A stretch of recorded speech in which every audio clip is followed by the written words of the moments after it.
To discuss this story in greater detail, we're now joined from Bonn by our tech correspondent Zulfikar Abbany. Zulfikar, great to see you. How surprising is it that a single spy agency has such all-encompassing tools and can record virtually every phone call in a country? Well, not very surprising at all, to be frank. We know that the USA has wanted to do this sort of thing. It's been building this massive data center in Utah. It's got that basically up and running. And we also know, hey, let's just be clear about this. Listening to telephone conversations is a really old art. It's not only the US that is doing this. Let's not forget GCHQ. And apparently we're hearing also that Israel has the capabilities to do this sort of thing as well. So it's not very surprising at all. And Zulfikar, how about, it's a huge bulk of information. Put it into context for us in terms of how does an agency like that digest all of that information?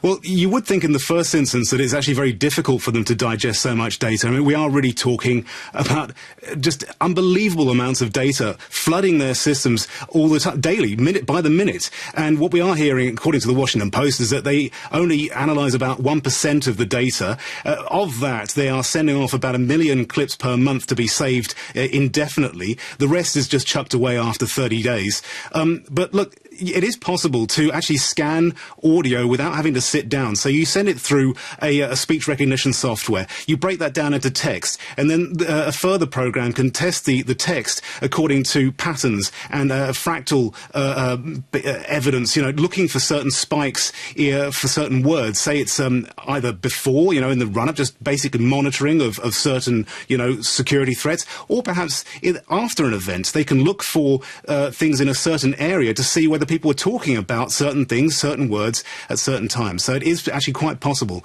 that they can manage this data. And so with the NSA listening in, reading the emails, monitoring text messages, is there any way still possible to have a private conversation? Short answer, no. Oh, there is actually one way, and that is to do it in a locked room with just you and the other person, and write it down, actually, and shield that conversation with your hands, because that is the only way. I mean, this is the age that we're living in now, and it's not like happened by chance. This has been planned for 40 years.